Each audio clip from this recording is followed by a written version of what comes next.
Cek, cek, cek masuk mas.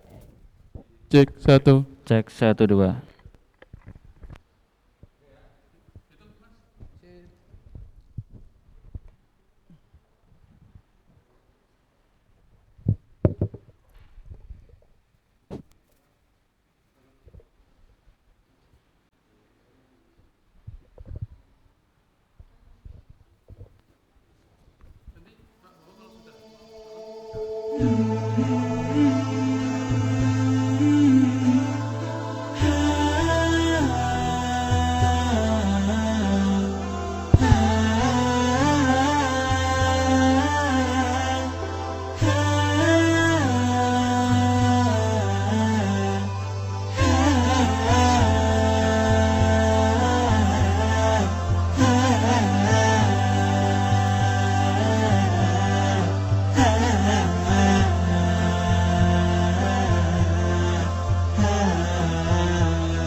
Assalamualaikum warahmatullahi wabarakatuh.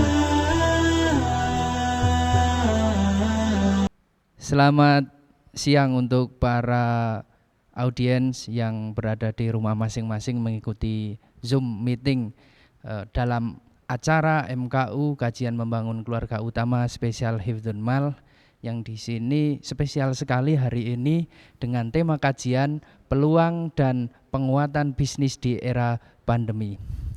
Dan semoga kita semuanya selalu senantiasa mendapatkan izin dan ridho dari Allah Subhanahu wa Ta'ala. Dan tak lupa sholawat serta salam senantiasa kita haturkan kepada junjungan kita Nabi Agung Muhammad Sallallahu Alaihi Wasallam. Semoga kita semuanya adalah pengikutnya yang selalu senantiasa istiqomah menjalankan sunnah-sunnah beliau. Dan kita wajib menjadi seorang umat yang kuat untuk menjalani kehidupan sampai yaumul akhir nanti. Amin. Para audien yang berada di rumah mengikuti Zoom meeting,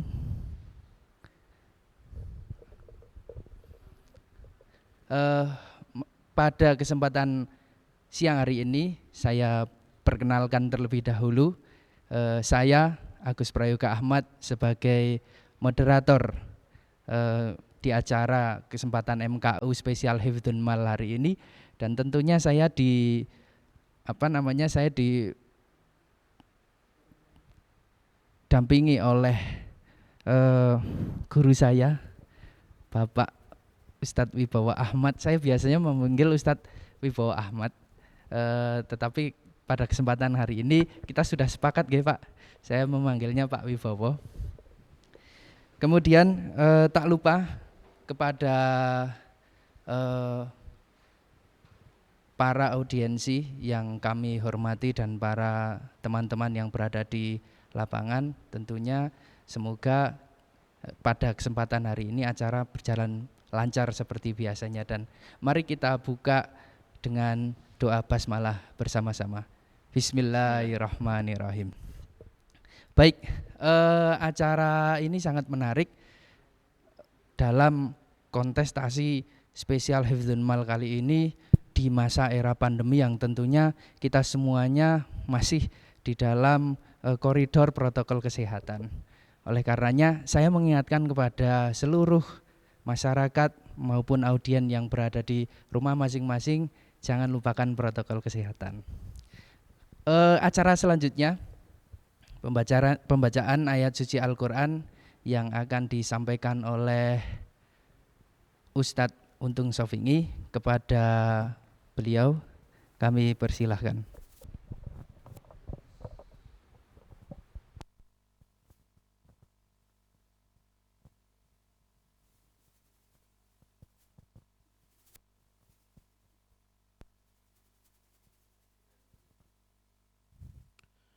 Assalamualaikum warahmatullahi wabarakatuh. A'udzu billahi minasy syaithanir rajim. Bismillahirrahmanirrahim. يا أيها الذين آمنوا اتقوا الله يا أيها الذين آمنوا اتقوا الله ولتنظر نفس ما قدمت لغد واتقوا الله إن الله خبير بما تعملون ولا تكونوا كالذين نسوا الله فأنساهم أنفسهم أولئك هم الفاسقون لا يستوي أصحاب النار وأصحاب الجنة أصحاب الجنة هم الفائزون لو أنزلنا هذا القرآن على جبل لرأيته خاشعا متصدعا من خشية الله وتلك الأمثال نضربها للناس لعلهم يتفكرون والله الذي لا إله إلا هو عالم الغيب والشهادة هو الرحمن الرحيم هو الله الذي لا إله هو الملك القدوس السلام المؤمن المهيمن العزيز الجبار المتكبر سبحان الله عما يشركون هو الله الخالق البارئ المصور له الأسماء الحسنى يسبح له ما في السماوات والأرض والله العزيز الحكيم صدق الله العظيم Wassalamualaikum warahmatullahi wabarakatuh.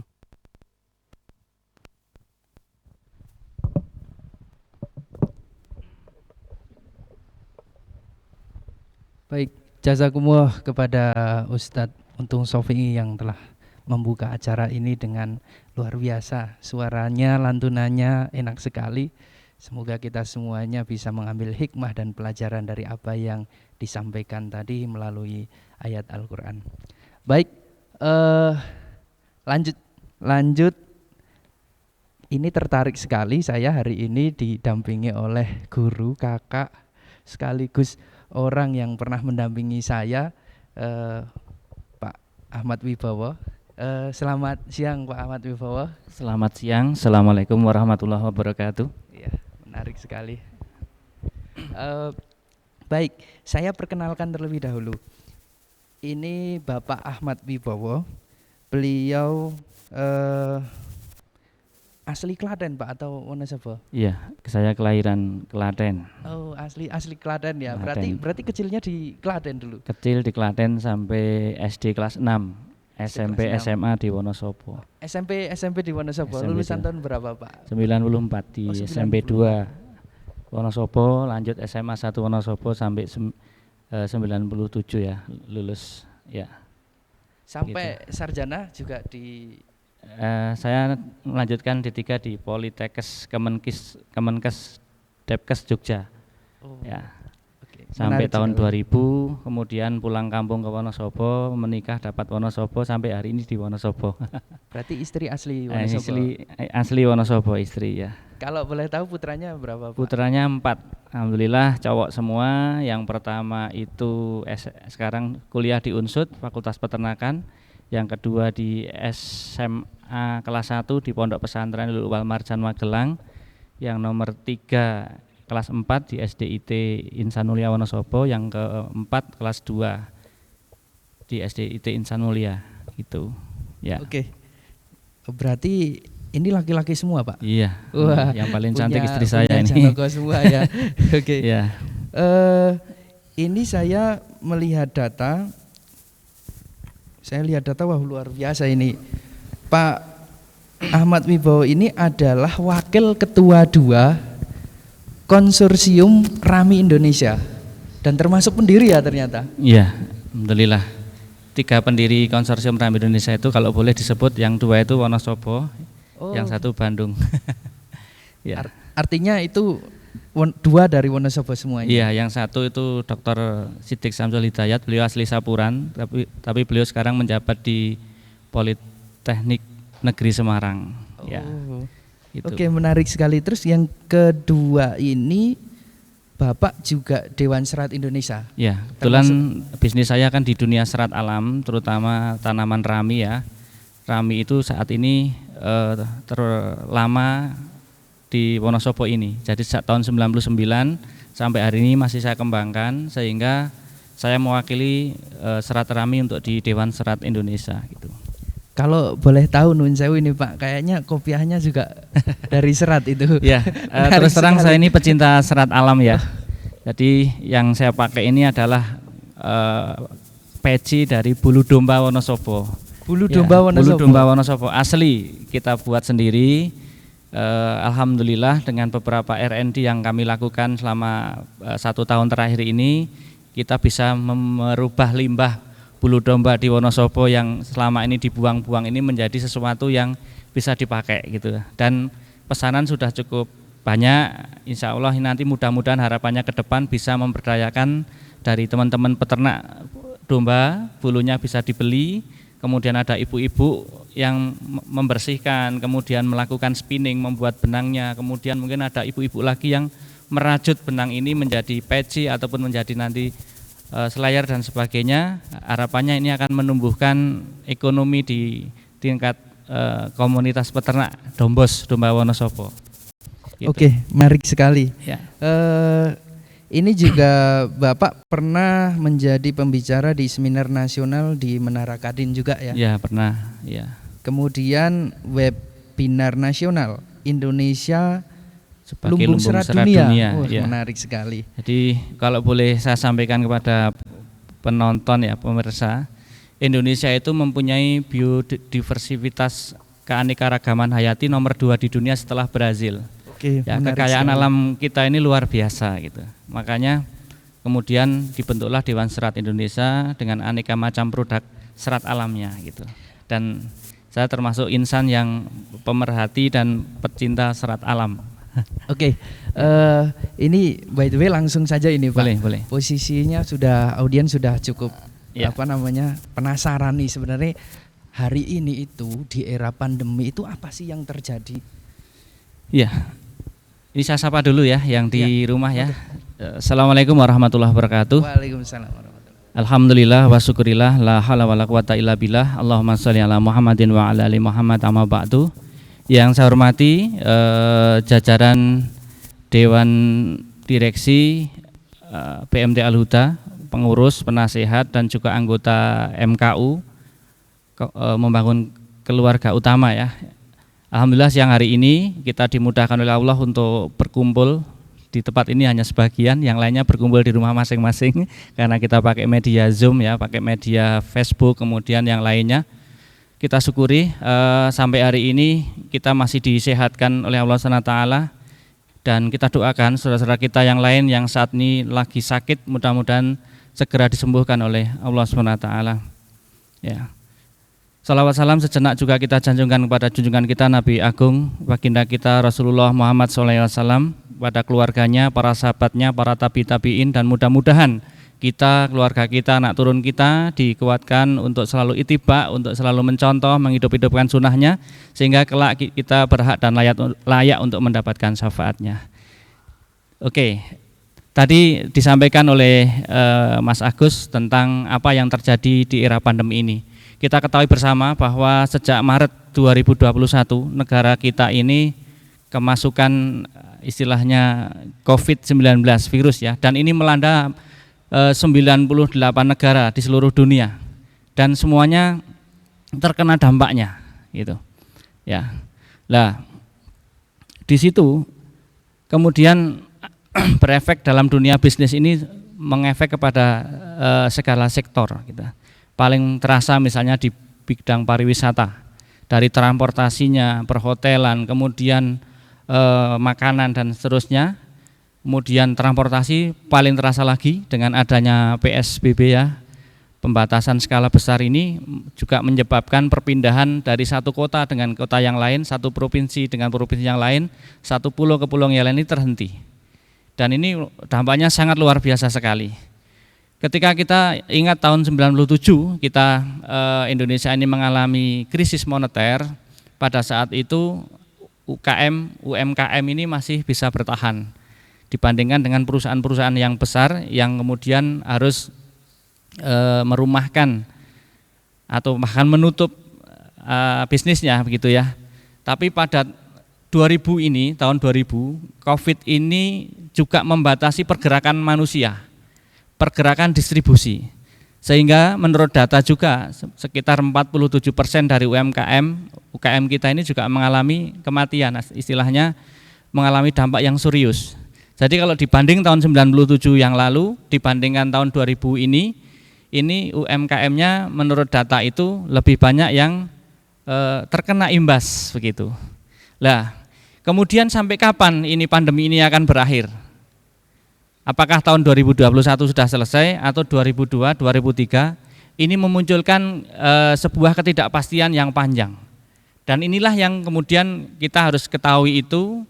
Kita harus bisa, kalau dalam bahasa bencana ini, memitigasi ya resiko itu, sehingga kita sebagai pelaku UMKM ataupun bisnis itu kemudian bisa memilih dan memilah mana yang harus dipertahankan, ataukah kita harus hijrah untuk merubah bisnis kita menjadi bisnis yang nanti di era new normal itu bisa bertumbuh dan berkembang gitu. Ya. Lah menurut analisa dari Bapak Gita Wirjawan yang materi ini saya peroleh ketika saya mengikuti CEO Mastermind di Jakarta, bahwa dengan melihat pengalaman negara Indonesia ini menyelesaikan dulu vaksin polio, di mana satu orang satu hari itu kemampuan di Indonesia itu hanya 300.000 orang, dalam 1 bulan 9 juta orang ya, maka vaksin yang sekarang sudah berdatangan itu, yang Januari ini insya Allah sudah berapa juta sudah didatangkan ya, itu nanti diperlukan hampir 3 tahun untuk menyelesaikan vaksin di Indonesia ini. Itu pun kalau sukses ya. Jadi bisa dibayangkan kita tidak bisa menunggu istilahnya sampai kapan ini pandemi ini berakhir, sampai kapan virus ini bisa berdamai dengan kita. Maka salah satu solusinya pemerintah Indonesia kemudian mendatangkan vaksin agar nanti istilahnya herd immunity, semuanya ini kemudian disuntik vaksin, kemudian untuk dilepas bebas untuk mana yang bisa bertahan, yang tidak ya nanti akan mengalami seleksi alam gitu. Karena tidak bisa. Nah, ketidakpastian inilah yang kemudian kita harus tahu mana-mana nanti bisnis-bisnis yang seksi yang itu bisa kedepannya ini bisa mempunyai harapan untuk bertumbuh dan berkembang. Begitu Mas Agus, kurang lebihnya prolognya. Oke, menarik sekali. Namun di sini banyak sekali pertanyaan ini Pak, terkait dengan sebenarnya sektor apa sih yang menjadi peluang di masa pandemi ini? Ya, jadi saya ulangi bahwa tadi kalau kita melihat kemampuan Indonesia untuk vaksinasi, pada saat dulu pada vaksin polio itu membutuhkan waktu hampir 3 tahun, sama di Indonesia nanti perkiraannya juga 3 tahun ke depan itu vaksin baru selesai gitu. Jadi dalam 3 tahun ini kita harus betul-betul mencermati beberapa sektor-sektor yang mungkin ini nanti akan menjadi harapan kita di masa depan gitu ya. Nah, kita bisa melihatlah sekarang ini, kita bisa merasakan betul perubahan perilaku di masyarakat kita ya. Terkait dengan himbauan pemerintah misalnya 3M, menjaga jarak, memakai masker ataupun mencuci tangan dan sebagainya.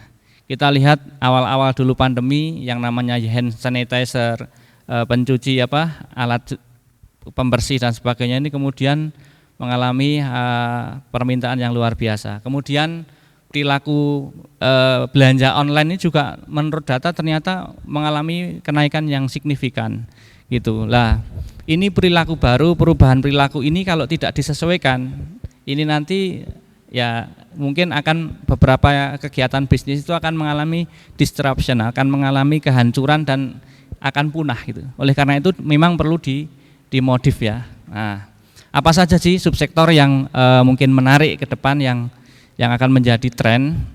Saya mengutip saja dari dua guru saya di CEO Mastermind, Pak Gita Wirjawan yang dulu beliau itu adalah mantan Menteri Perdagangan, kemudian Pak Sandiaga Uno, beliau menyampaikan kepada kami dan ini saya share di sini, mudah-mudahan bermanfaat ya. Jadi yang pertama nanti sektor-sektor yang belum terdisrupsi oleh digitalisasi. Ya, apa maksudnya? Sektor-sektor yang belum terdisrupsi, belum mengalami kehancuran lewat digitalisasi. Contohnya misalnya, kalau sekarang itu ada Gojek, ada Grab, itu kan transportasi terdisrupsi oleh suatu sistem istilahnya online ya, begitu. Terdigitalkan. Ya, sehingga orang mau bepergian, mau beli makanan itu cukup pakai GoFood atau apa itu sudah bisa terpenuhi. Hal-hal sektor apa? Kita harus berpikir sekarang, sektor apa yang belum terdisrupsi oleh digitalisasi. Saya ambil contoh, misalnya sektor perumahan. Perumahan belum ada, sekarang perumahan yang dijual melalui sistem digital pakai HP itu belum ada.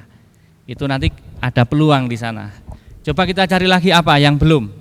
Nah, itu PR-nya kita ini masing-masing untuk mencari bisnis yang seperti itu. Contoh di Amerika, saya lupa nama perusahaannya, di sana disebutkan ada sebuah perusahaan yang sudah menjual properti, menjual rumah itu pakai aplikasi HP. Sehingga dalam 3 hari itu semua sudah langsung bisa dieksekusi oleh calon pembelinya. Data-data itu sudah terbaca. Misalnya orang jual beli tanah, titik tanahnya di mana, sertifikat hak miliknya seperti apa, SPPT-nya seperti apa, legal formalnya seperti apa, itu sudah checklistnya itu sudah ada di situ. Begitu dengan melihat data di HP aja, di smartphone dia sudah langsung bisa eksekusi. Oh ini oke, deal, dibeli dan seterusnya. Ini belum ada nanti. Kedepannya mungkin nanti ada lagi yang lain-lainnya. Kayak sekarang ya fintech dan seterusnya ya. Nah, semua sektor yang belum terdisrupsi oleh digitalisasi nanti akan mempunyai peluang yang cerah. Coba pikirkan sendiri teman-teman yang mau bermain bisnis.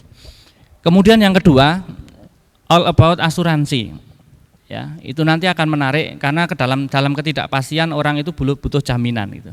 Asuransi jiwa, asuransi pendidikan, asuransi mobil, kecelakaan mobil dan seterusnya ya, itu nanti akan menjadi hal yang dicari gitu ya.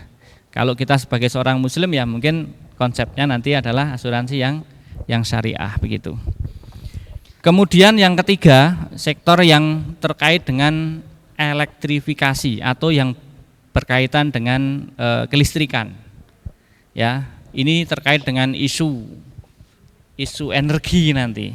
Isu energi itu bahwa karbon atau sumber daya alam yang energi, minyak bumi, batu bara yang berbasis karbon ini ke depan ini diperkirakan mungkin 50 tahun lagi itu akan habis gitu.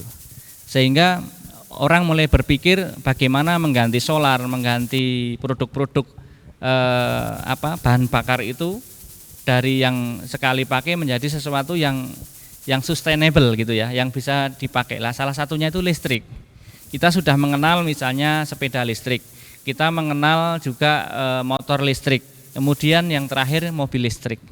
Ke depan mobil-mobil yang menggunakan bahan bakar itu nanti akan terdisruption menjadi mobil-mobil yang ramah lingkungan, kemudian lebih efisien, lebih hemat begitu ya. Itu akan mengalami seperti itu. Dan ini menjadi perlombaan dunia untuk menciptakan produk-produk berbasis listrik atau energi terbarukan, ya, new energy, termasuk mungkin nanti listrik tenaga angin, mikrohidro, kemudian listrik tenaga surya, ya, apapun bisnis yang berbasis energi itu ke depan akan sangat-sangat cerah bisnisnya. Lah kita mulai coba kreatif apa kira-kira yang membawa isu new energy, energi terbarukan. Gitu. Yang ketiga, oke? Yang keempat, pariwisata. Nah, pariwisata ini ke depan akan sangat seksi, apalagi Wonosobo ini terkenal dengan the soul of Java, ya. Wonosobo kita yang kita cintai, yang indah menawan ini, yang sering membuat orang itu kangen, ya. Tamu-tamu saya itu yang dari berbagai penjuru itu selalu menyatakan kangen untuk kembali ke Wonosobo. Nah, ini sesuatu potensi yang besar bagi kita ini warga, khususnya warga Wonosobo, bagaimana agar kita bisa bermain di sektor wisata itu. Nah, apa kalau kita lihat sektor wisata itu sangat luas sekali.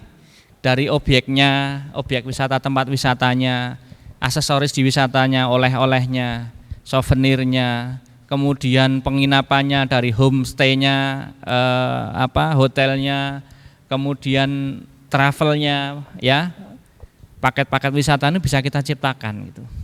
Ya. Nah, nanti tentu juga pariwisata yang ditempelkan juga dengan digitalisasi. Yang seperti apa? Ya sekarang zamannya HP, orang itu tinggal nyari aja di search engine, di Google, tek, oh ini di sini, ini penginapan butuh di sini dan seterusnya. Ya, ini akan keren. Kenapa? Dalam kita ya ngerasa kayak baru dari bulan Maret sampai hari ini aja jenuh kan. Banyak orang jenuh tinggal di rumah kan butuh refreshing, butuh. Nah, nanti pada saatnya ini kemudian sudah herd immunity-nya itu sudah dibuka, orang sudah merasa imunnya sudah bagus. Mereka nanti akan euforia, akan mengalami wah senang-senang yuk ucul gitu ya bahasa kita ya. Istilahnya kemudian dia akan cari kompensasi, datang ke tempat-tempat wisata dan sebagainya. Lah ketika kita sudah siap dengan produk-produknya, ya kita akan leading di situ. Ya. Jadi sektor wisata ini wah banyak sekali kalau kita bisa kerjakan itu Masya Allah ya. Apalagi Wonosobo ini udah gemes lah kalau tahu potensi-potensinya gitu. Nah, kalau kita lihat data nih, untuk kunjungan wisata luar negeri per tahun itu sekitar 15 juta pengunjung, ya per tahun, ya. Sedangkan wisatawan domestik per tahunnya itu sampai 300 jutaan, itu melebihi jumlah penduduk Indonesia, gitu loh. Jadi Anda bisa bayangkan, ya sekarang mungkin sektor wisata masih tiarap ya, baru mulai merangkak pelan-pelan ya, tapi ke depan ini harus disiapkan, yang punya potensi-potensi di sana harus disiapkan. Baik, kemudian yang kelima itu adalah sektor kesehatan. Ya, kita bisa melihat data bahwa yang saat ini bisa naik itu justru sektor kesehatan. Kenapa? Orang butuh vitamin, butuh imunitas, butuh minum jamu, butuh minum obat, butuh ya skalanya lah yang terkait dengan kesehatan. Jadi sektor kesehatan itu nanti kita bisa bermain itu nanti misalnya dari kalau yang gede-gedean yang bangun rumah sakit atau poli kesehatan, atau yang kecil-kecilan kita mungkin main di herbalnya aja bisa, jamu-jamuan gitu kan. Kemudian bisnis hand sanitizer, hal yang terkait dengan keamanan ya, masker, field sheet gitu kan, macam-macam gitu. Itu masih ke depan masih bagus itu. Nah, kepikir enggak itu? Kalau kita ngomong aja dari jamu aja, orang jualan beras kencur, kemudian yang lain itu kan butuh bahan baku tuh, butuh petani yang harus nanam tuh. Itu sudah jadi satu ekosistem bisnis tuh kalau dihidupkan itu. Dan saya kemarin punya teman yang kebetulan ngakses dana dari Yayasan 1001 Tangan, saya modali 1,5 juta. Dalam enggak sampai 1 bulan selesai itu membayar pinjamannya itu. Sekarang bisnisnya bertumbuh sangat pesat sekali. Dulu hanya taruhlah beras kencur, sekarang kunyit asam dan berbagai macam jenis yang dikemas dengan botol yang itu cukup cantik dan rasanya cukup nikmat gitu ya, enak itu. Itu saya kira beberapa bidang yang nanti akan keren ya. Memang ini ngomongnya kita akan agak luas, agak makro ya. Saya tambahkan 2 lagi. yang terkait dengan fintech, finansial teknologi itu ke depan juga akan bagus juga. Ya, ini BMT Al-Huda selaku lembaga keuangan syariah. Nah, ini bisa juga nanti terus mengupgrade fintech-nya. Kemudian terakhir data revolution atau big data. Big data ini terutama untuk nanti yang di sistem informasi IT ya, itu nanti juga akan menjadi sesuatu yang dibutuhkan oleh pemangku kebijakan. Bahwa seorang bisnis itu sekarang bisnis tidak bisa kita bisnis itu pakai raba-raba, pakai prediksi-prediksi perkiraan enggak, tapi semuanya harus berdasarkan data. Saya punya kemarin dalam satu kegiatan di CEO Mastermind ada seorang pemuda milenial yang dia membuat rumah sakit itu dengan analisa big data. Contohnya seperti apa? Jadi dia hidup di Jakarta. Di Jakarta ini kita tahu bahwa ongkos atau biaya rumah sakit itu cukup tinggi. Nah, dia itu memetakan konsumen atau calon konsumen rumah sakit itu yang menengah, yang middle, yang pasangan-pasangan muda begitu, yang kemudian dia membuka rumah sakit yang fasilitasnya itu wahid, tapi harganya itu harga ekonomis. Gitu. Dia mencari konsumen sebanyak-banyak, tapi dengan harga yang sangat terjangkau untuk pasangan-pasangan muda atau yang menengah begitu. Dan itu luar biasa. Nah, pemetaan memilih tempatnya itu luar biasa, di mapping gitu kan. Oh, ini dari sana jaraknya sekian, dari sana sekian. Oh, daerah itu pendidikannya sekian, pendapatan rumah tangganya sekian, sampai dipetakan begitu. Oh, berarti kemungkinan nanti konsumen kita itu sekian, itu dipetakan. Sehingga apa? Ketika dia membuat rumah sakit ya langsung masuk, langsung terjadi apa? Konsumennya langsung sudah terprediksi kan, cepat sekali dia, akhirnya bisa buka lagi rumah sakit kedua, ketiga, dan dia hanya sasarannya hanya rumah sakit pinggiran, gitu. Jadi segmentasi pasarnya sudah dipetakan. Kita kalau punya bisnis begitu keren sekali, ya. Kita petakan dulu, ini kira-kira segmentasinya siapa, kemampuan belinya berapa, selera pasarnya seperti apa dan seterusnya. Itu untuk mengurangi tadi mitigasi resiko tadi, gitu. Saya kira itu dulu dah, Mas Agus. Oke, menarik sekali beberapa hal gambaran-gambaran di luar sana masuk ke kita, dan tentunya nanti kita akan ada diskusi sharing-sharing ya. Ini Pak Wibowo terkait dengan bagaimana sih ada peluang dan lain sebagainya di masa era pandemi ini, tentunya secara lokal di area Wonosobo maupun di masing-masing kabupaten. Ya. Baik, mungkin ada pertanyaan dari audiens. Bisa via chat pertanyaannya. Monggo silahkan. Oke, alhamdulillah ini partisipan sudah muncul di angka 82 ya. Ada 80. Oh ya, ada 80 partisipan. Halo Bapak-bapak, Ibu-ibu yang mengikuti acara ini.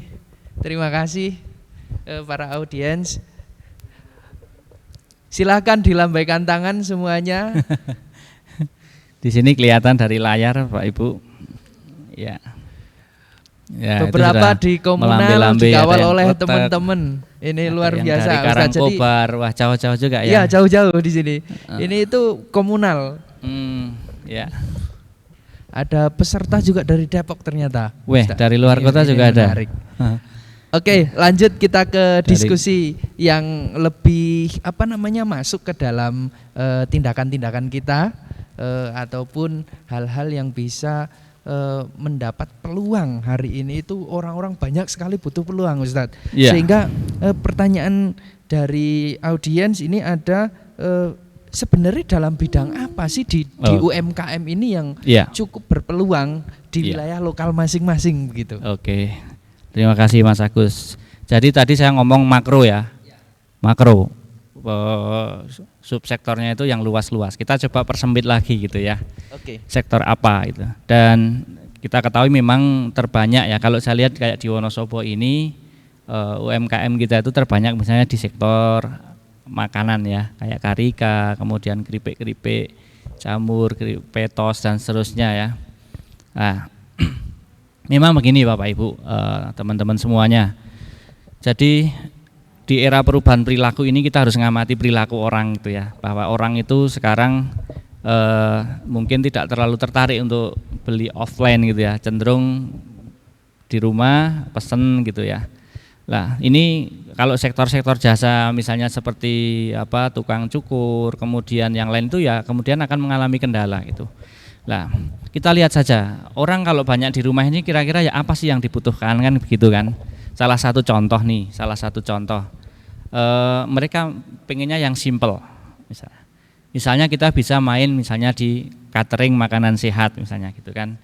Kadang orang di rumah nggak sempat masak, ya kita sediakan makanan dengan dus atau apa dengan paket yang terjangkau, kemudian mereka tinggal diantar, ya kemudian tinggal makan. Misalnya kayak sekarang frozen food, itu kan mengalami kenaikan yang sangat signifikan.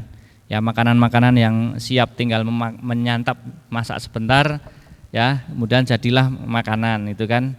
Kemudian mungkin juga yang mungkin belum terpikir. Coba amati di Kertek, di Wonosobo ini ada yang namanya pedagang sayur keliling itu yang tiap pagi itu. Ya. Nah, saya pernah berpikir kalau itu dibuat secara online, kemudian terencana, itu sudah segmentasi yang luar biasa loh perumahan-perumahan itu. Misalnya satu keluarga misalnya ya, Senin mau masak sayur lodeh, hari Selasanya pengen masak semur jengkol misalnya, hari Rebonya pengen masak apa? Soto misalnya. Itu kan butuh kebutuhan sayur dan segala macamnya itu kan minta disiapkan kan. Sedang mereka misalnya males ke pasar dan sebagainya kan, kalau ada satu platform digital yang memudahkan dia untuk pesan itu kan itu keren banget gitu loh. Dan jelas fix marketnya ada, yang mau beli itu jelas siapanya sudah jelas terukur, tinggal oh hari ini ngirim ke tempatnya si A sekian, ini barangnya ini. Itulah, ini salah satu, ini inspirasi aja sih. Kalau kita mau ulik-ulik lagi banyak sekali Bapak Ibu, banyak sekali ya. Bingung sendiri nanti kalau mau ngerjakan. Misalnya tadi saya ngomong minuman herbal, ya itu sekarang juga ngalami kenaikan tren itu. Orang tuh pengen sehat terus itu, enggak pengen imunitasnya naik gitu kan. Maka apa? Ya minum jamu lah gitu kan. Atau mungkin fitness atau sarana-sarana yang begitu itu mungkin akan dicari. Untuk apa? Aku penting sehat gitu kan, untuk biar tidak mudah terserang sakit gitu kan. Itu aja, banyak sekali lah. Kita coba renungkan aja deh, banyak itu di sekitar kita itu bisnis-bisnis apa yang bisa kita kerjakan gitu. Oke, saya menggarisbawahi artinya semua bisnis yang berhubungan dengan kebutuhan rumahan gitu ya. Iya. Oke, Pak Wibowo. Saya tambahkan satu lagi. Ini untuk teman-teman milenial ya. Jadi tadi semua bisnis itu nanti ke depan tuh harus ditempel dengan digitalisasi. Ya, mau tidak mau, suka tidak suka, siap tidak suka. Siap itu bisnis yang tidak ditempel dengan dengan digitalisasi akan mengalami disruption.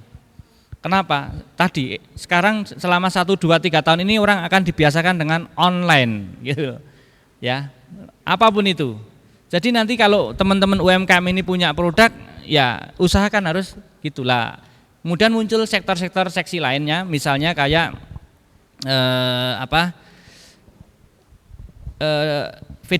videografer misalnya, fotografer, itu dibutuhkan karena nanti iklan itu biasanya lewat konten yang kurang dari 1 menit dan sebagainya gitu kan. Coba disiapkan itu, harus disiapkan. Mau nggak mau ini harus siap gitu. Gitu Pak, Mas Agus. Oke, menarik sekali. Ini ada pertanyaan dari audiens Pak Wibowo. Yang pertama adalah bagaimana peluang bisnis yang baik untuk kalangan usia yang 50 tahun, umurnya 50 tahun atau lebih yang gaptek teknologi. Ini pertanyaan dari Mas Ramdan via Zoom meeting dan WhatsApp. Kemudian yang selanjutnya, bagaimana cara bertahan dalam bisnis di era Covid seperti ini? Ini pertanyaan dari Ibu Siti Saniah. Terima kasih pertanyaannya. Baik, Monggo, satu pertanyaan dulu dari Pak Ramdan mungkin ya, namanya kayaknya Kakung nih via WA. Bagaimana peluang bisnis yang baik untuk kalangan usia yang 50 tahun gitu ya. Ini bisnis itu ini agak luas gitu ya. Kalau pertanyaan lebih spesifik mungkin saya lebih mudah nyebutnya. Misalnya mau di sektor pertanian atau peternakan atau di sektor apa, ini agak umum, tapi ya enggak apa-apa lah, saya coba untuk peluang bisnis apa ya, 50 tahun up ya Pak ya. Jadi masalah gaptek teknologi ini bukan menjadi suatu kendala Bapak Ibu ya, karena sekarang kita bisa minta yang muda-muda ini, kita buat produknya. Bapak Ibu misalnya bergerak di bidang apa, di bidang pertanian misalnya, punya produk, sekarang dengan WA itu sudah bisa, dengan Facebook bisa, dengan Instagram bisa, dengan Twitter bisa ya. Nah, sesungguhnya untuk masalah gaptek ini bisa diatasi lah Pak. Yang penting Pak Ramdan ini membuat produk-produknya dulu. Nah ini saya mohon maaf agak sulit, tidak spesifik. Peluang bisnis apa? Kalau Bapak di desa mungkin yang saat ini bisa dikerjakan, misalnya melihat, pertama tentu harus melihat potensi di desa ini apa. Dari situ kemudian yang dibutuhkan masyarakat itu apa. Ya. Jadi kalau bisnis itu sesungguhnya muaranya itu ada pada pasar. Kalau pasarnya terbuka, Bapak mau produksi apapun itu nanti akan terserap. Ya, jadi pertanyaan adalah apa yang dibutuhkan orang. Kalau saya mau mempunyai suatu bisnis, suatu produk yang bisa jual, apa sih yang dibutuhkan orang? Dari kebutuhan orang itu nanti tercipta pasar. Nah, kemudian dari pasar itu, ya sekarang kalau kaitannya dengan teknologi sudah itu tadi, WA, Instagram, Facebook gitu ya. Salah satu contoh Pak ya, kebetulan saya juga punya peternakan domba, ya tidak banyak sih, sekitar paling 120-an ekor. Saya alhamdulillah setiap tahunnya itu bisa menjual itu hanya melalui status WA sama Facebook itu selesai. Ya, selesai. Maksudnya 120 ekor itu bisa saya cover tanpa saya kemudian datang ke pasar menawarkan atau ke rumah-rumah, itu enggak. Hanya status WA beberapa hari, status di Facebook itu alhamdulillah sudah 6 tahun ini selalu habis bahkan kekurangan. Ya, gitu. Salah satu contoh. Nah, kemudian yang kedua, bagaimana cara bertahan dalam bisnis di era Covid seperti ini, Bu Siti Saniah. Ya, bertahan Bu. Nah, tadi dengan melihat perubahan perilaku masyarakat, ya new normal ini, perubahan kebiasaan ini, perlu agar kita bisa bertahan ini mereview lagi bisnis kita. Ya, ada beberapa kemungkinan. Satu, itu bisa kita pertahankan tapi tidak akan bisa besar. Karena apa? Itu sudah tidak apa ya, lingkungannya sudah berubah. Kalau kita tidak berubah itu tidak akan bisa menyesuaikan kondisi barunya, nanti akan terdisrupsi gitu. Jadi yang pertama menurut saya, lihat kita punya bisnis apa sih, ini kira-kira kalau saya paksakan bertahan kira-kira bisa bertahan enggak sih, gitu loh Bu. Lah kalau kira-kira tidak bisa dipaksakan, ya kita harus berubah haluan, mencari bisnis-bisnis yang itu kemudian lebih potensial, lebih bisa kemudian ditumbuh dan dikembangkan gitu.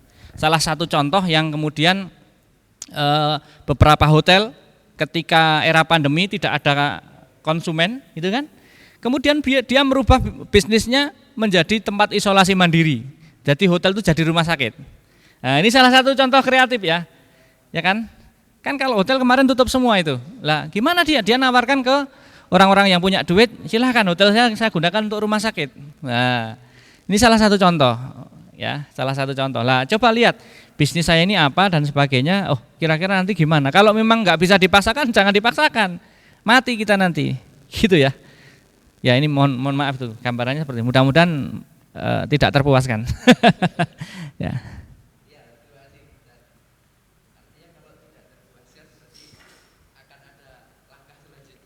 Iya, iya. Kemudian ada pertanyaan. Cek. 15 menit lagi.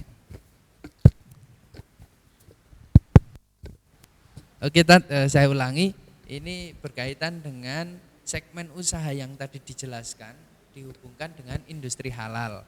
Ini bagaimana value chain-nya atau rantainya, rantai nilai halalnya, apakah bisa lebih prospek? Itu dari Zafira El Hawa. Iya, terima kasih Bu Yafira El Hawa. Jadi bisnis industri halal ini akan sangat keren di masa mendatang ya. Yang sekarang ini juga misalnya terkait dengan apa? Jadi negara kita ini sebagai negara muslim terbesar di dunia, hal-hal yang terkait dengan halal haram ini sangat sensitif sekali gitu ya.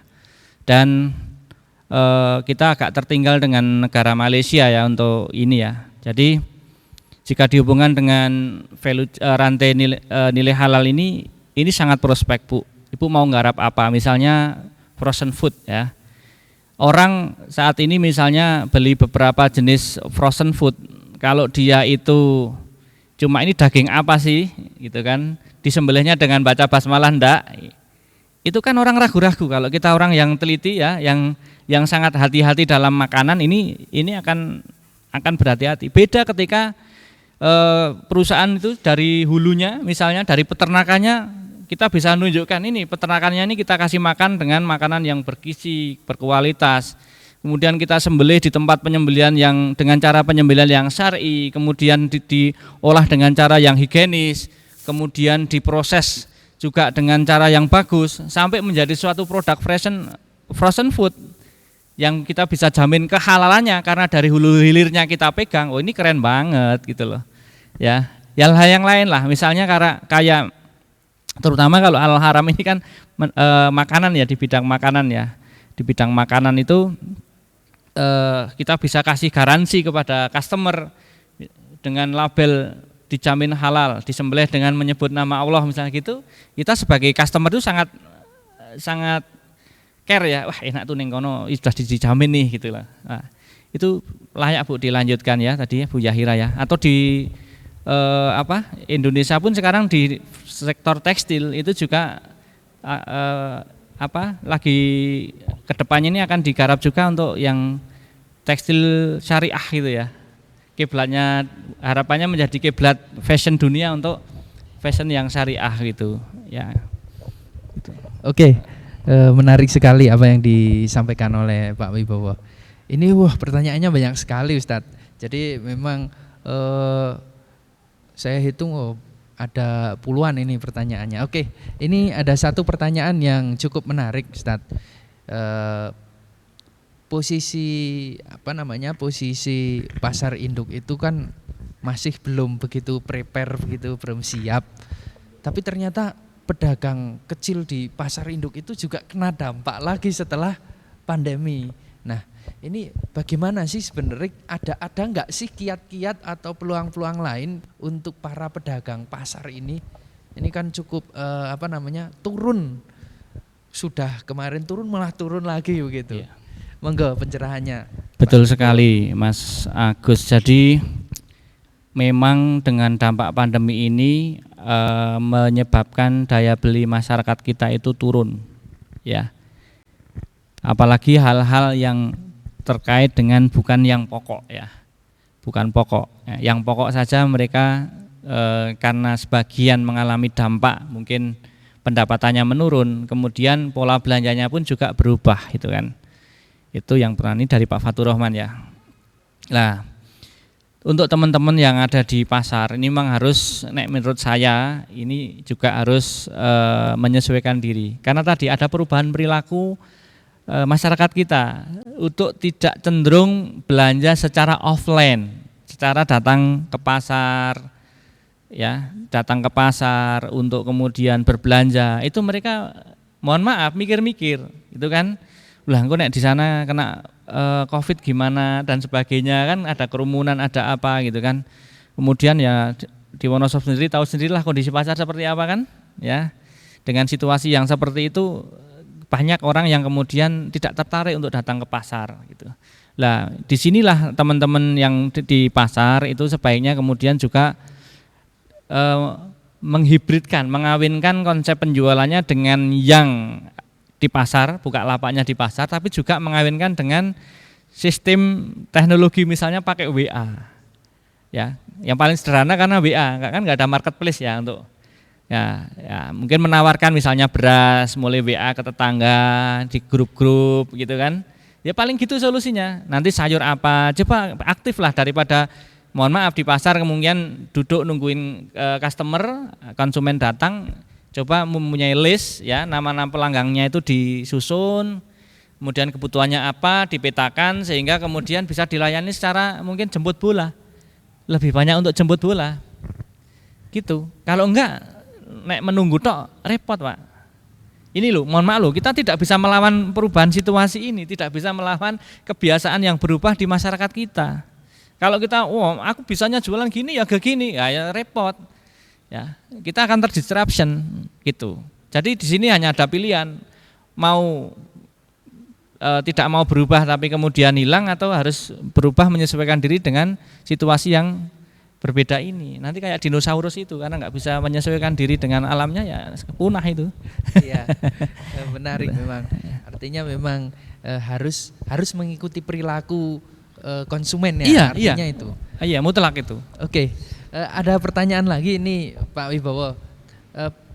Assalamualaikum, bisnis apa yang cocok untuk ibu rumah tangga seperti saya? Ini untuk khususnya ibu rumah tangga, dari Ibu Rihasan ya. Iya. Ibu Rihasan. Terima kasih Ibu Rihasan, via Zoom menanyakan bisnis apa yang cocok buat ibu-ibu nih. Banyak Bu, banyak sekali. Ya, sekarang ini ya, kemarin saya kebetulan pemain serat alam, urusan benang dan sebagainya itu saya bermain juga. Saya kemarin datang ke Klaten mengunjungi sebuah perusahaan membuat tali makrem. Makrem itu untuk kerajinan home decor. Nah, itu 3 tahun ini setelah pandemi ini mengalami penaikan yang signifikan. Ternyata apa? Sekarang ibu-ibu karena ibu-ibu itu banyak di rumah, itu juga perilakunya berubah. Misalnya untuk menghilangkan kejenuhan work from home, itu ibu-ibu kemudian ada yang bercocok tanam, nanam bunga, itu kan. Ada juga bapak-bapak yang kemudian memelihara ikan untuk menghilangkan kejenuhan. Jadi mengalihkan kegiatan yang menjenuhkan gitu. Lah, ibu-ibu ini bisa kemudian misalnya membuat semacam kerajinan, gantungan kunci atau makrame atau apa, coba berinovasi, dan nanti dengan produk-produk yang ibu ciptakan itu bisa dijual. Ya. Banyak Bu, banyak, serius. Ya, saya kemarin mengadakan pelatihan itu 3 kali untuk tali. Saya komunitas tali makrame. Coba cari di Instagram, makrame itu seperti apa. Jadi nanti pun di sektor home decor, interior itu akan mengalami kemajuan yang pesat juga. Tadi, kalau orang jenuh di rumah, ya, itu maunya itu rumahnya itu berubah situasinya gitu. Maka ada juga pengusaha yang wallpaper, yang jualan apa, tempelan dinding itu, hiasan itu ya, itu laku keras sekarang. Kenapa? Banyak permintaan. Orang biasanya catnya cuma hijau, bosen itu.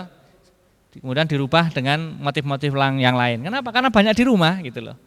Ya, coba pikirkan Ibu suatu kegiatan misalnya, atau membuat kue kering, atau mungkin membuat tadi makanan-makanan yang kering kentang atau kering apa, atau abon atau apa yang bisa dikerjakan di rumah, kemudian nanti bisa dijual melalui komunitas-komunitas.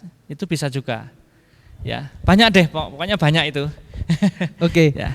Menarik. Saya menangkap begini berarti Pak Wibowo. Artinya di setiap sendi-sendi kehidupan kita itu sebenarnya banyak sekali peluang. Iya, banyak sekali peluang, dan tinggal dilihat peluang itu apa, diambil, ditekuni, begitu ya. Nanti muncul peluang baru. Baik, pertanyaan selanjutnya ini banyak yang penasaran soalnya Pak Wibowo. Yang selanjutnya yaitu strategi apa yang diterapkan untuk membangun usaha di pedesaan? Ini dari Pak Salim. Baik, terima kasih Pak Salim. Ini pertanyaan via Zoom ya. Strategi apa yang tepat diterapkan dalam pembangunan usaha di pedesaan? Jadi kalau bicara desa ini agak lebih luas ya, bukan individual ya. Jadi kita, kalau menurut saya Pak Salim, ini bisa memetakan potensi apa yang ada di desa Pak Salim. Apa basisnya peternakan, perikanan, pertanian, atau justru yang lain, konveksi misalnya, atau yang lain. Ini masing-masing desa ini di Wonosobo ini punya one product, one OVOP, OVOP ya, one village, one product. Satu desa itu punya kekhasan. Contoh misalnya kalau di Sepuran itu terkenal dengan opaknya. Misalnya di daerah sebelah utara ini ada yang desa itu banyak di konveksi misalnya. Kemudian kalau di Kelilin itu sepatu misalnya gitu kan. Kemudian lah ini desanya Pak Salim ini apa? Gitu. Lah dari situlah kemudian nanti setelah kita tahu potensinya, baru kemudian kita bisa memilih bisnis apa yang cocok, dan tentu orientasinya adalah pasar ya, marketnya apa sih gitu loh. Contoh ya, saya pernah di suatu desa yang ini di Klaten ya, saya pernah kunjungan di suatu desa itu, jadi ekosistem bisnis burung jalak suren misalnya.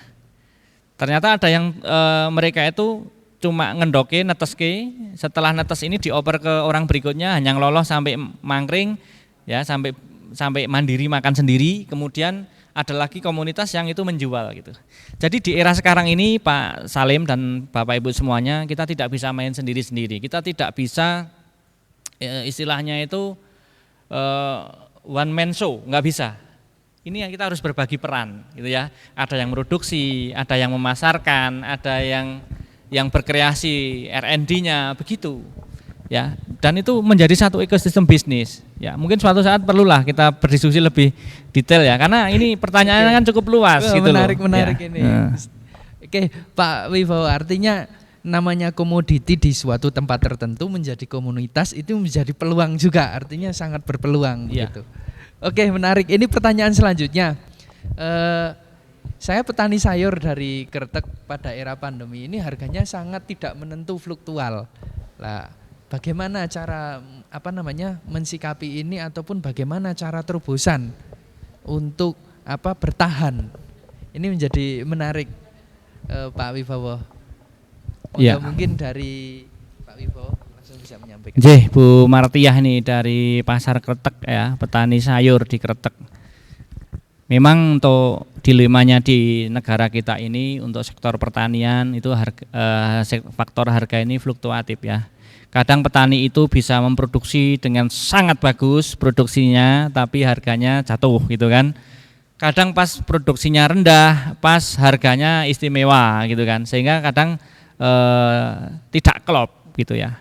Lah, sesungguhnya kita bisa menaikkan nilai tambah atau add value dari produk kita. Contoh misalnya ketika Bu Martiah ini menanam tomat.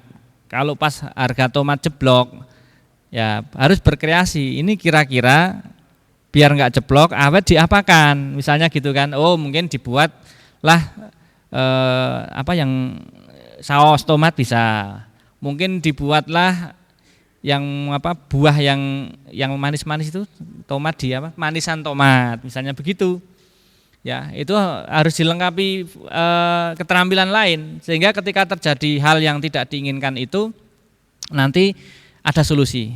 Contoh lagi misalnya sekarang kemarin saya dapat informasi cabai. Cabai itu kan ketika murah, ternyata sekarang itu ada permintaan cabai kering. Ya, cabai kering untuk diekspor ke Singapura. Kenapa? Ternyata di Singapura itu ada orang Indonesia yang lama-lama tinggal di sana. Kemudian tahu, orang Indonesia ini di Singapura jumlahnya sekian.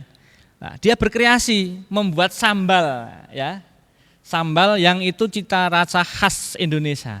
Jadi kalau orang di luar negeri, para diaspora itu kan kadang rindu kampung halaman, ya. Dia bisa menyajikan sambal yang enak, yang kalau orang makan itu langsung orang di luar negeri, yang orang Indonesia asli itu kemudian rasanya kayak mangan sambal ning omahe gitu loh. Dan itu luar biasa. Kemarin menurut informasi 1,5 ton kering itu dikirim ke Singapura. Lah, ketika harga lombok atau cabai itu jeblok di Indonesia, kita cari solusi. Kita keringkan aja. Karena dikeringkan mau 1 bulan 2 bulan enggak masalah kan. Kemudian dirubah menjadi produk lain yang itu bisa dijual gitu loh. Ini solusi. Ya, kita harus kreatif gitu ya, Bapak Ibu ya. Kalau enggak, wah repot. Repot, nek ming pasrah tok repot nanti gitu. Oke. Menarik sekali. Kemudian ini lanjut pertanyaan selanjutnya, banyak sekali yang bertanya soalnya Pak Bowo. Diberondong sama pertanyaan ini. Siap-siap diberondong ya Pak Bowo. Iya. Oke. Misalkan mau merintis usaha di dalam kondisi pandemi ini, kira-kira seperti apa dan apa saja sih yang harus disiapkan? Ini dari Bu Mudah dari Wonosobo. Ya. Monggo Pak Bowo. Baik Bu Mudah. Jadi dalam bisnis itu ada beberapa fase ya. Dimulai dari startup, kemudian dari startup itu kemudian grow up, kemudian yang ketiga nanti mengalami fase expand atau berkembang. Lah kita kalau kita ngomong merintis bisnis itu berarti startup. Dalam memulai bisnis startup itu biasanya akan mengalami beberapa kendala. Yang pertama adalah ide bisnisnya. Aku mau bisnis apa sih, gitu kan? Kan gitu, belum punya idenya. Lah, oleh karena itu ide bisnis itu harus dicari dulu. Yang muaranya tadi ke pasar. Apa yang ada di dirinya, passionnya apa, hobinya apa, keterampilannya apa, skillnya apa, itu nanti kemudian dikaitkan dengan pasar. Biasanya startup tadi itu tidak tahu ide bisnisnya yang pertama. Yang kedua, setelah ide bisnisnya itu sudah ketahuan, kemudian bingung bagaimana cara memulainya, begitu biasanya. Ya, kemudian yang ketiga, setelah tahu cara mulainya, modalnya dari mana, kan gitu. Setelah modalnya didapat, kemudian yang keempat bingung bagaimana cara menjalankannya. Yang kelima nanti biasanya akan dihadapkan dengan marketnya. Marketnya gimana lah? Bagaimana cara merintis bisnis di era pandemi ini? Itu perlu pemikiran. Yang pertama adalah yang perlu di-mappingkan apa sih kebutuhan orang di saat era pandemi ini. Nggak bisa kita bisnis itu pakai asumsi, nah aku nanti buat ini kira-kira, lah pertanyaan itu, kira-kira ada nggak yang beli? Siapa yang butuh, gitu kan? Ya, kayak sekarang ini kita lihat, saya melihat fenomena tadi, ketika orang jenuh di rumah, penjualan pot bunga naik. Penjualan bunga naik, ada yang pinter melihat potensi itu. Dia membuat pupuk campuran, kotoran domba dicampur sama apa? Itu sekam bakar. Dia beli 1 karung, kemudian dipakati kecil-kecil dijual di tetangga-tetangganya. Laku keras itu. Ya, di perumahan-perumahan itu laku keras.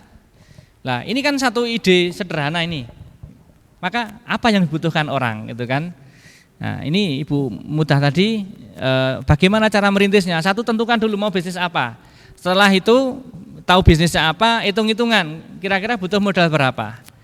Kemudian perputarannya apa? Dan menurut saya sih kalau bisa tanya orang yang sudah biasa bisnis biar nanti cepat ada percepatan. Atau mungkin saya usul nih dari Al-Huda, nanti yang minat-minat bisnis ini kita kumpulin aja deh, kita kasih pelatihan gitu.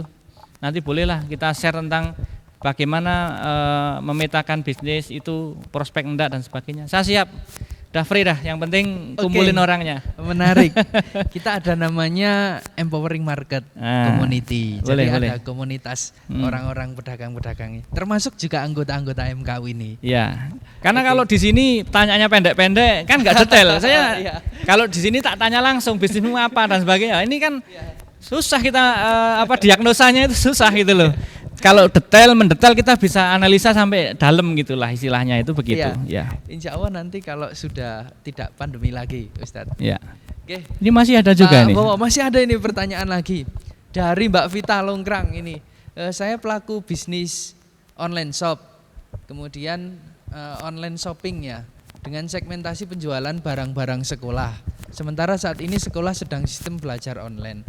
Apa yang harus dilakukan ini? Sudah 5 bulan penjualan menurun drastis ini, Pak Wibowo. Monggo. Iya, jelas Maret, April, Mei, Juni, Juli, Agustus ya.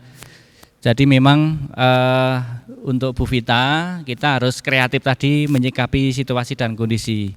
Ketika sekolah mengalami lockdown sampai hari ini dan Januari ini isunya sudah mau dibuka tapi nggak tahu nanti apakah bisa jalan nggak, maka kalau menurut saya untuk online shopnya Bu Vita ini harus kemudian reposisi dulu. Ya, apa yang dibutuhkan sekarang ini emak-emak ini banyak di rumah, ya jualan daster lah, jualan yang kebutuhan ibu-ibu rumah tangga itu naik drastis itu. Ya, kebetulan istri saya kan juga bisnis sampingannya kan jualan produk-produk pakaian harian itu. Permintaan cukup signifikan naik. Karena orang mohon maaf lebih banyak di rumah. Ya kan, kalau ibu-ibu kan biasa pakai daster kan lebih nyaman, lebih santai gitu ya.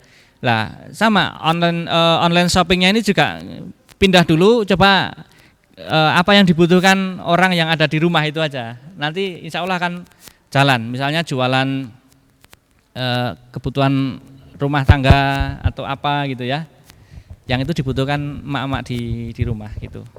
Coba, jadi prinsipnya adalah mengalihkan produknya. Kalau bisnis online-nya itu keren sudah, tinggal nanti ngerubah produknya aja. Dari yang saat ini karena sekolah libur itu tiarap, ya alihkan dulu ke yang barang-barang fast moving, yang perputarannya cepat gitu. Ya, misalnya kayak produk-produk herbal, obat-obatan itu, vitamin-vitamin itu juga permintaan cukup tinggi itu.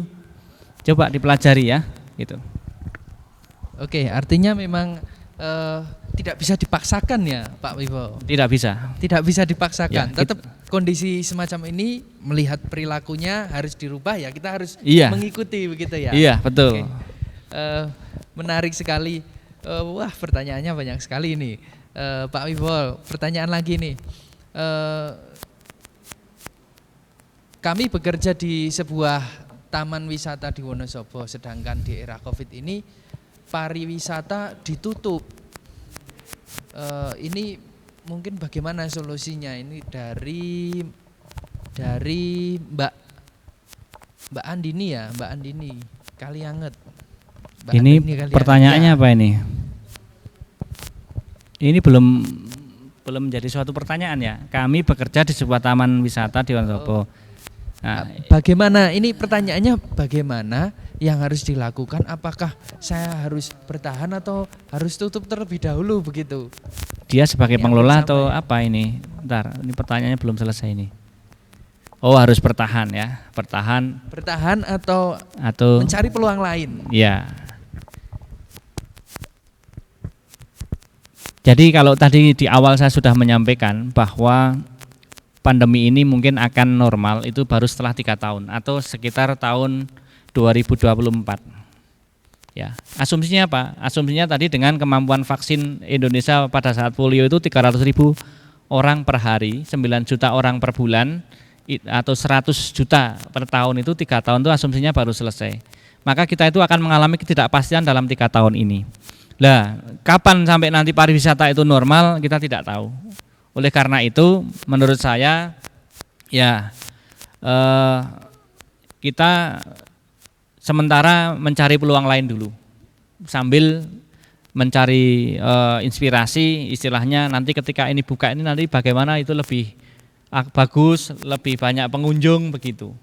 Ya, jadi caranya orang itu disuruh bertapa begini itu untuk mengasah pemikiran, mengasah ketajaman intuisi gitu ya.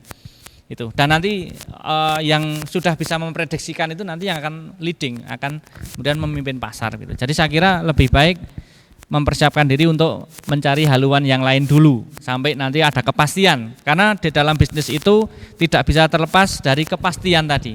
Nggak ada orang mau investasi kalau tidak pasti, tidak jelas itu enggak mau. Karena terlalu berisiko. Ya, gitu Mas Agus. Oke, artinya ini saya menangkap satu hal ini Pak Wibowo, bahwa pandemi ini itu sampai pada 3 tahun, fasenya itu sampai pada 3 tahun, sehingga ada pasca pandemi, bahasanya begitu ya? Iya, ada pasca pandemi. Pasca pandemi ini menarik. Baik, mungkin pertanyaan selanjutnya dari saya pribadi. Itu ada, itu satu pertanyaan tadi. Oh, itu yang tadi. Hah? Pak Wibowo, ini pertanyaan saya pribadi gini, posisi hari ini itu kan dari kalangan menengah ke bawah ini kan posisinya dalam sisi pendapatan cukup menurun ini. Ya. Nah, sedangkan potensi SDI, potensi sumber daya yang ada, potensi sumber daya yang ada itu belum bisa meningkat secara baik. Misalkan contoh hasil pertanian hari ini itu kan belum signifikan baik. Ya. Tetapi ternyata potensi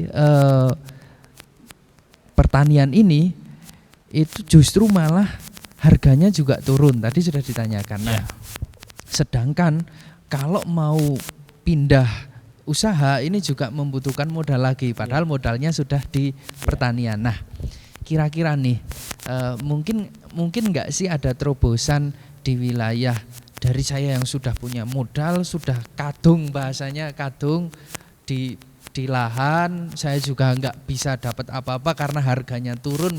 Itu apakah ada solusi lain, misalkan beternak atau yang lain? Monggo Pak Wibowo. Iya.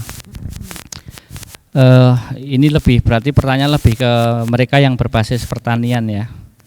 Memang ketika kita bermain di dunia pertanian dan itu hanya main dalam satu sektor, itu resikonya cukup besar. Ya, saya sendiri kan juga bermain di dunia pertanian ya, di perkebunan rami itu. Dan ke depan perlu bagi teman-teman yang bergerak di dunia pertanian itu melakukan suatu bisnis yang kita sebut integrated farming atau pola pertanian terpadu. Apa maksudnya? Tadi ketika seseorang itu mempunyai suatu komoditas, ini yang konvensional, petani konvensional misalnya dia ada lahan 1000 meter ditanami tembakau. Ketika bisnis tembakonya ini hancur, sudah modal habis, uang tidak kembali, kan begitu. Nah, yang namanya integrated farming itu apa? Dia harus memadukan antara pertanian, peternakan dan perikanan, mungkin gitu. Sehingga nanti terjadi saling substitusi, saling mengisi gitu loh. Ya, contoh misalnya dia bisa beternak domba, pupuknya masuk ke lahan, itu sudah mengurangi kos di ongkos pupuknya misalnya begitu. Kemudian ketika pertaniannya hancur, dia masih punya modal di peternakannya begitu. Ya, termasuk yang lain misalnya diversifikasi di lahan, mungkin tidak hanya monokultur dalam satu lahan itu, ya selain itu ada yang lainnya, sehingga ketika yang satu ini meleset, maka masih ada diharapkan dari tanaman yang lain, campur sari, bahasanya itu campur sari ya, tumpang sari begitu. Dan kalau beberapa petani yang saya anggap dia itu agak maju itu, dia bisa memitigasi resiko. Maksudnya apa? Kalau saya nanam ini 3 bulan ke depan itu kira-kira terjadi panen raya enggak? Kira-kira harganya bagaimana? Itu dia bisa memprediksi. Sehingga pas nanam, pas berhasil, pas itu harganya paling bagus. Jadi tadi tidak ilailu, tidak hanya ngikut saja, tapi dia menanam itu sudah berdasar suatu analisa. Gitu loh. Kan kebanyakan, mohon maaf, teman-teman di petani itu kan kalau nanam itu kan istilahnya apa melu apa tiru-tiru gitu kan. Nah, akibatnya ketika rame-rame mereka nanam jagung semuanya panen jagung. Nah, antara permintaan dengan ini enggak cocok ya, banyak produksinya dibandingkan permintaan, harganya mesti turun. Istilahnya hukum demand dan supply-nya ini kan terjadi gitu kan. Gitu. Oke, menarik. Artinya konsep petani terpadu itu menjadi penting. Ke depan penting itu. Pertanyaannya menjadi begini, siap nggak ditanami rami, begitu ya? Oh iya, betul. Lah ini nih kalau boleh ngomong ya sekaligus ini, ada banyak pemirsa di sini ya. Saya punya potensi untuk bermitra, buka kemitraan rami ya, mungkin 5-10 hektar. Tapi kalau bisa nanti tolong di-share nomor saya. Oh ya, siap, nanti kerjasama saja sama ya, kita sudah pernah ngobrol sama Pak Direktur, Pak Sunarno Eko, untuk kemitraan dengan BMT Al Huda dalam hal nanti fundingnya.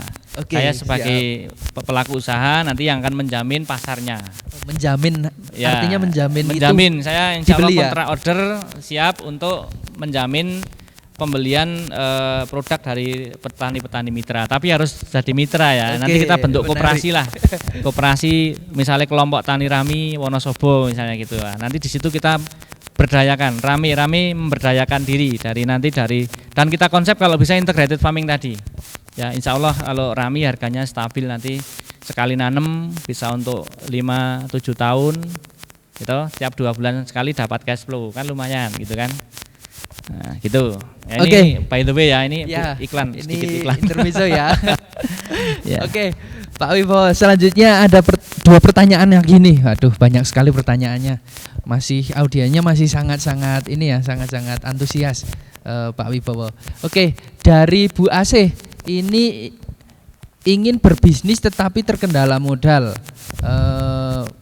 Misalkan mau pinjam modal, maksimal saya pinjam berapa persen dan seluruh modalnya berapa yang dibutuhkan. Artinya ini mungkin begini, mungkin secara literasi keuangannya, perhitungan keuangannya itu saya mau pinjam itu berapa, harusnya berapa, saya harus modal sendiri berapa, begitu mungkin dari Bu Asih.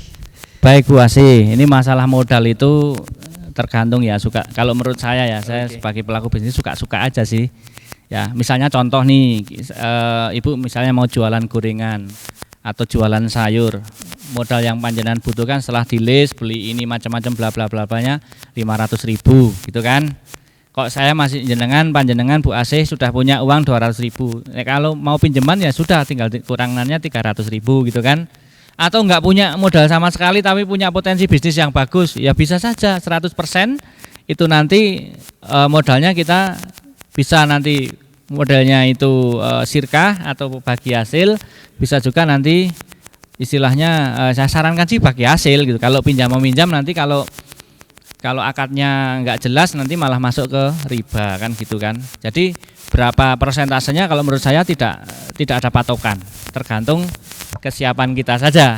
Lah, siapa sih yang potensial untuk dijadikan pemodal kita? Yang ring pertama ya orang-orang yang di sekitar kita. Kalau ibu punya kakak, punya adik yang ada uang itu bisa kita nanti konsepnya pinjam meminjam ya, atau konsepnya tadi sirkah gitu. Ya, tapi tentu harus dibuat dulu perencanaan bisnisnya, mau bisnis apa, nilainya berapa gitu kan, dan dikomunikasikan pada orang-orang yang nanti bisa ngasih modal gitu kan. Itu. Oke, terima kasih Pak Wibowo. Bu Asih juga bisa berkonsultasi dengan Al-Huda bisa. Teman-teman di lapangan Al-Huda. Tentunya masalah modal. Nanti dimodali konsepnya sirkah dengan Al-Huda juga bisa juga. Banyak ya. teman-teman di lapangan. Mungkin Ya. Pak Wibowo.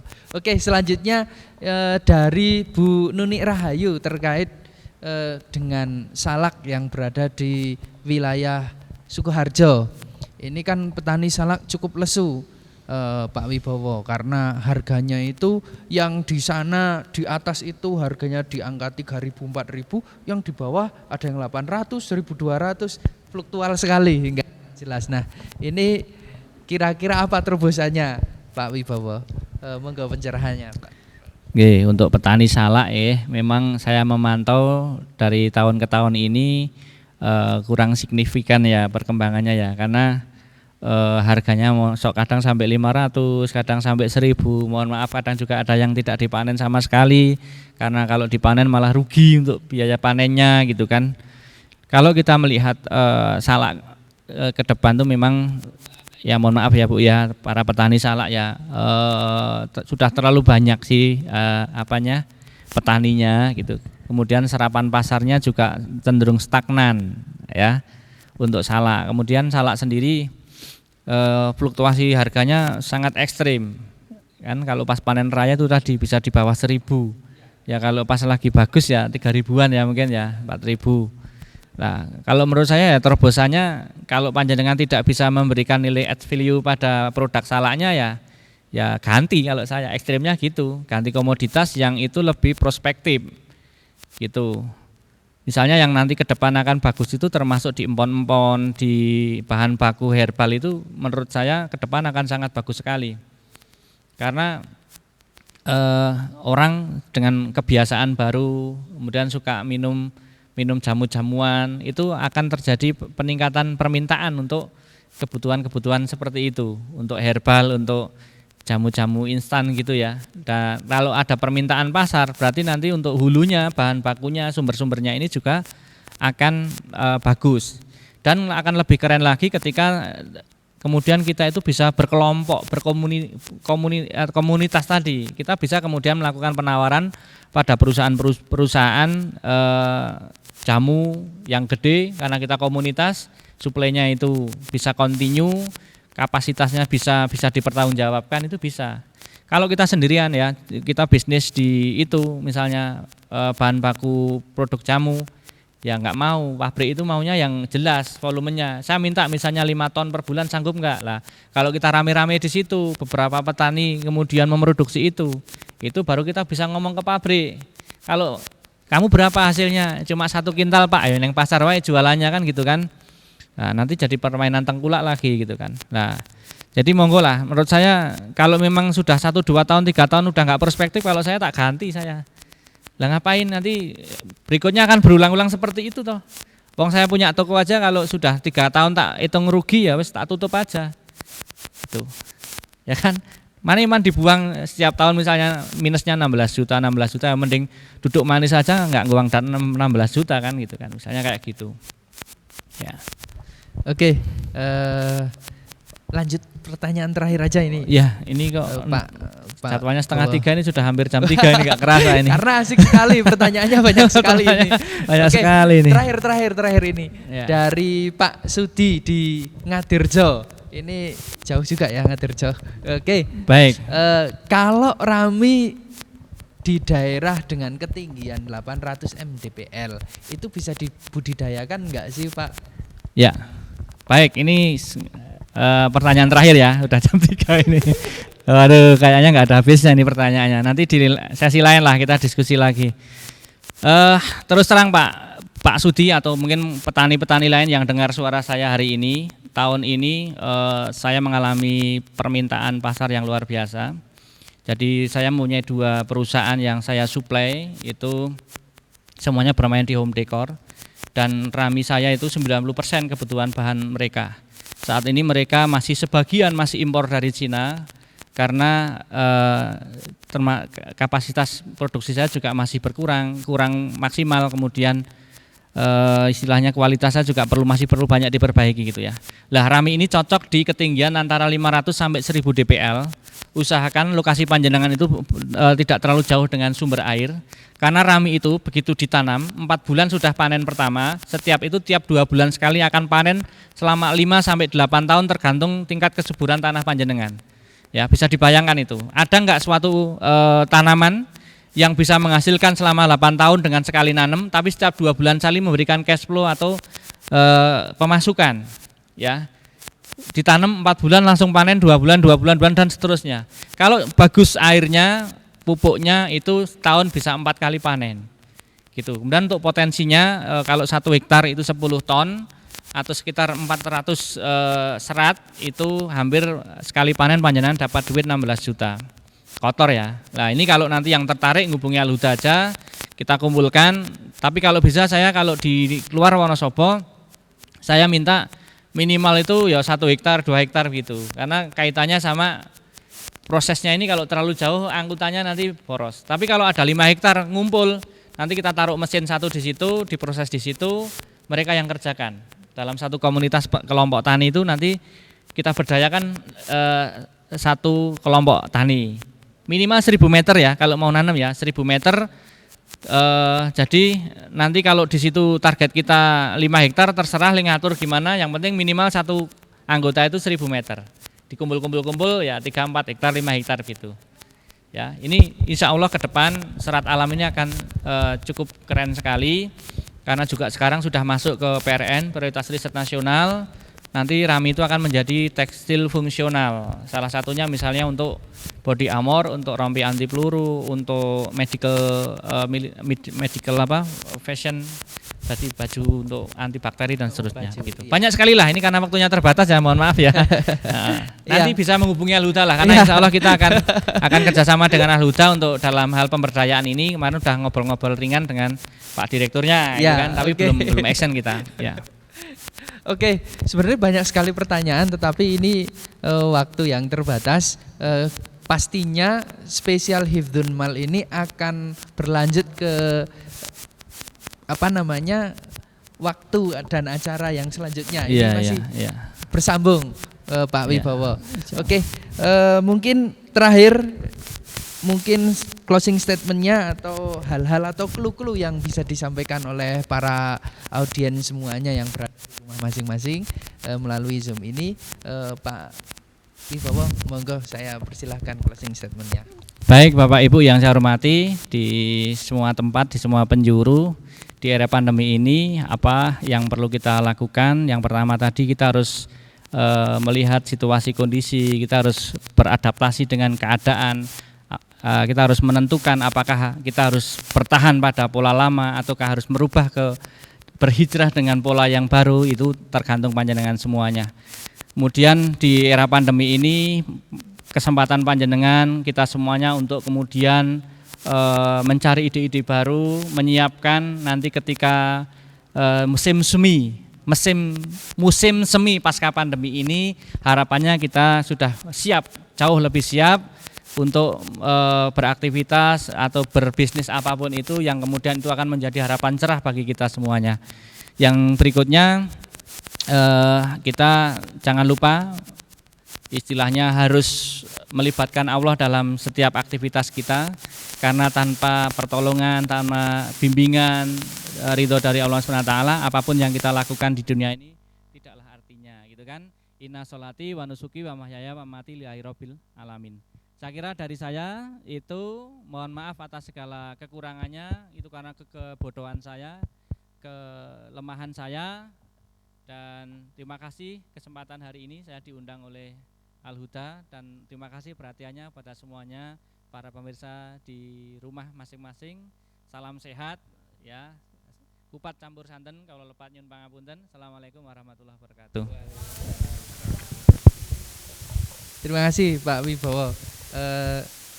Selanjutnya kami mengingatkan terlebih dahulu sebelum Pak Wibowo beranjak, untuk teman-teman semuanya ataupun para anggota MKU, habis ini masih ada kajian MKU pukul 4 nanti yang diisi oleh Bapak Ustadz Tobroni Yusuf. Jangan lupa mengikuti melalui Zoom. Terima kasih sekali lagi Pak Wibowo, sudah luar biasa menyempatkan waktunya, padahal ini sedang sibuk-sibuknya, kepada kita semuanya, kepada hadirin semuanya. Dan bagaimana partisipan? Apa kabarnya partisipan? Gerakan dulu tangannya para partisipan semuanya. Mohon Pak, sudah mencapai 89 ternyata, luar biasa. 89 partisipan total, luar biasa. Terima kasih kepada audiens. Jangan lupa selalu mengikuti kajian kami MKU di setiap hari Jumat tentunya, dan pastinya nanti season-season berikutnya terkait dengan Hifdzun Mal itu akan kita adakan kembali berlanjut, artinya Pak Wibowo. Dan kami mengingatkan kepada seluruh audiens dan MKU di masing-masing cabang maupun para MKU yang melakukan mandiri, kita mempunyai program fasilitas seperti PAI-BMT Pak Wibowo. Jadi dalam proses digital kita sudah mencoba untuk memfasilitasi para anggota MKU, para anggota Aluda ini. Kemudian ada juga pasar Aluda, kita juga membuat pasar Aluda. Nanti akan close loop. Oleh karenanya teman-teman mengedukasi para anggota untuk belajar juga dalam sisi digitalisasi. Insya Allah di tahun 2021 para anggota, jangan lupa para anggota maupun para audiensi di Zoom meeting ini ikut mendownload PAI-BMT, kemudian aktivasi dan lakukanlah transaksi. Itu yang coba kita edukasi. Matur suwun, itu saja yang bisa saya sampaikan. Sekali lagi terima kasih Pak Wibowo sudah menyempatkan waktunya. Kemudian sampai jumpa di season berikutnya. Dari saya, dari awal sampai dengan akhir ini banyak sekali kesalahan dalam penyampaian, mohon maaf yang sebesar-besarnya. Mari kita tutup dengan doa kifaratul majlis bersama-sama. Bismillahirrahmanirrahim. Subhanakallahumma wa bihamdika asyhadu alla ilaha illa anta astaghfiruka wa atubu ilaihi. Sampai berjumpa di season selanjutnya. Dari saya mohon maaf. Assalamualaikum warahmatullahi wabarakatuh.